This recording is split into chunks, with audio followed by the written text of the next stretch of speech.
TSPSC paper లీకేజీలో ఎంతో మంది విద్యార్థుల జీవితాలు ఆగమయ్యాయన్నారు ఎమ్మెల్సీ బాల్మూరి వెంకట్.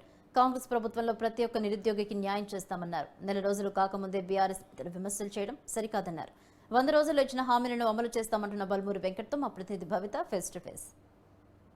నూతన ప్రభుత్వం తరపున నూతనంగా ఎన్నికైనటువంటి ఎమ్మెల్సీ బల్మూరి వెంకట్ ప్రస్తుతం మనతో పాటు ఉన్నారు. వారితో మాట్లాడడం. First of all congratulations sir. Sir ఏంటి సార్, అంటే అతి తక్కువ సమయంలోనే ప్లస్ ఎమ్మెల్సీగా ఎన్నికయ్యారు, ఏకగ్రీవంగా ఎన్నికయ్యారు, ఎలా అనిపిస్తుంది? అతి తక్కువ సమయంలో కాదు, 9 సంవత్సరాలకి వెళ్ళి నిబద్ధగల స్వార్థం లేకుండా కాంగ్రెస్ పార్టీ కోసం ఒక కార్యకర్త లెక్క ఏదైతే నాకు ఇచ్చిన బాధ్యత విద్యార్థి నిరుద్యోగుల సమస్యలపైన పోరాటం చేస్తూ 88 కేసులు పెట్టుకొని 4 సార్లు జైల్లో పోయి అసలు పక్కటి ఎముకలు ఇరిగినా కూడా పార్టీ అధికారంలోకి రావాలని చెప్పని ఒక దృఢ సంకల్పంతో రేవంత్ అన్నకు ఒక సైనికుని లెక్క పోరాటం చేస్తే ఏదైతే వారు పీసీసీ అధ్యక్షుడు అయినాక కష్టపడితే పదవి నీ ఇంటికే వస్తుందని ఇచ్చిన మాట మేరకు బల్మూరి వెంకట్కి ఈరోజు కేంద్ర నాయకత్వం ఏదో మా చైర్పర్సన్ సోనియా గాంధీ గారు, మా అధ్యక్షులు ఖర్గే గారు, ఆర్గనైజేషన్ ఇన్ఛార్జ్ కేసీ వేణుగోపాల్ గారు, NSC all India incharge Kanhaiya Kumar గారు, ఇక్కడ ఉన్న మా ఇన్ఛార్జ్ దీపాదాస్ మున్షి గారు, రేవంత్ రెడ్డి గారు, ఉప ముఖ్యమంత్రి భట్టి గారు ఏకాభిప్రాయంతో ఒక సాధారణమైన కాంగ్రెస్ పార్టీ కార్యకర్తకి బల్మూరి వెంకట్కి ఈరోజు తెలంగాణ రాష్ట్ర వ్యాప్తంగా ఉన్న విద్యార్థి నిరుద్యోగ లోకం ఏదైతే 18 సంవత్సరాల నుంచి 40 సంవత్సరాల మధ్యలో ఉన్న వాళ్ళకు ఒక ప్రతినిధిగా, వాళ్ళకి ప్రభుత్వానికి మధ్యలో ఒక సమన్వయకర్త బాధ్యత బల్మూరి వెంకట్ పోషిస్తాడని చెప్పి అవకాశం నాకు ఇచ్చారు.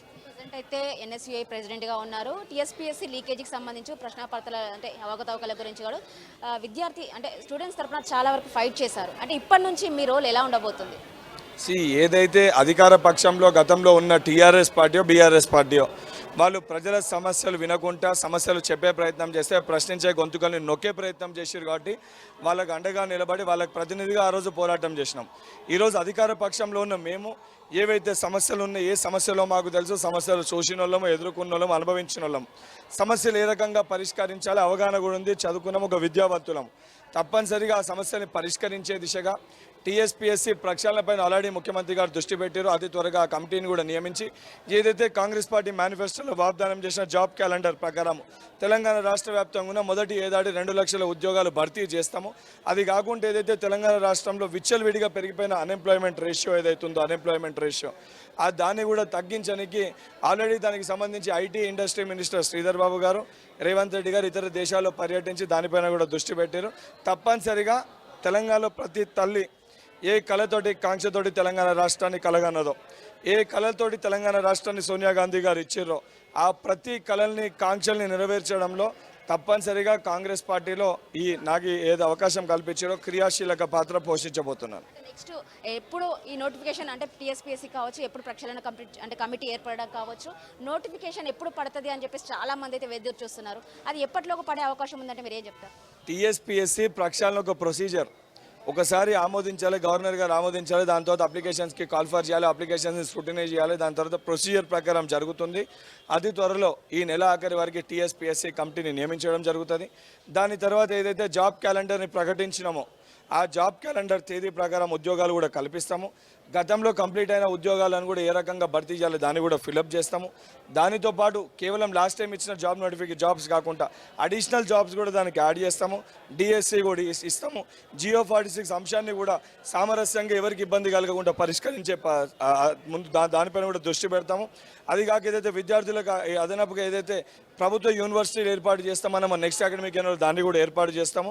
ఇది ప్రజల కోసం వాళ్ళు నచ్చి ఏరి కోరి కావాలని చెప్పి తెచ్చుకున్న ప్రభుత్వము. ప్రజా పరిపాలన, ప్రజల సమస్యలు తీరే విధంగా ఈ యొక్క పరిపాలన ఉంటుంది.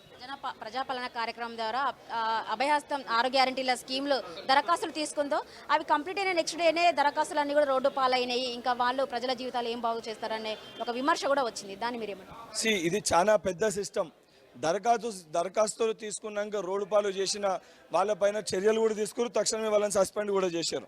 ఎవరైతే కిందకు సంబంధించి ఒకరిద్దరు ఎవరైతే వ్యక్తులు దాన్ని మిస్యూజ్ చేసో దాన్ని కాపాడకపోతే దానికి ముఖ్యమంత్రి గారు సంబంధించిన మంత్రి గారు బాధ్యత తీసుకోరు కదా. వాళ్ళని పైన శిక్షించకపోతే అప్పుడు మీరు అనొచ్చు. తప్పనిసరిగా స్పష్టత ఉంది కాబట్టి వాళ్ళని శిక్షించినాము.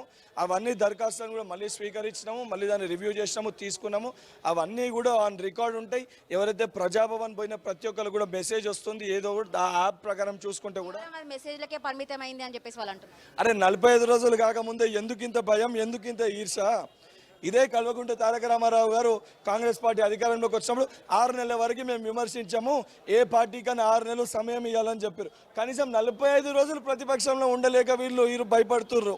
వీళ్ళు ఏం చేసారో ఫస్ట్ వాళ్ళని వాళ్ళు అనుకొని మా గురించి మాట్లాడాలి. మాకు క్లారిటీ ఉంది, మేము సమాధానం వీళ్ళగా చెప్పాల్సింది. ఏదైతే తెలంగాణ ప్రజలు ఎవరైతే మమ్మల్ని ఎన్నుకోనరో ఆ ప్రజానికానికి మేము సమాధానం చెప్తాం. వాళ్ళు మా వెంట ఉన్నారు. అన్నిటికంటే మాకు పెద్ద బలం తెలంగాణలో అతి పెద్ద కులం, ఆ యువ కులం సపోర్ట్ కాంగ్రెస్ పార్టీకి ఉంది. దయచేసి పిచ్చి పిచ్చి మాటలు మాట్లాడితే ఒక్కసారి మా యువ కులం గర్జిస్తే ఆల్రెడీ మీకు అసెంబ్లీ ఎలక్షన్స్లో బుద్ధి చెప్పారు. పార్లమెంట్ ఎలక్షన్స్లో ఏ ఒక్క స్థానం కూడా వీళ్ళు గెలిచే పరిస్థితి ఉండదు. ఎమ్మెల్సీగా మీ పాత్ర ఎలా ఉండబోతుంది? మీరు సమాజానికి ఏం మెసేజ్ ఇస్తారు?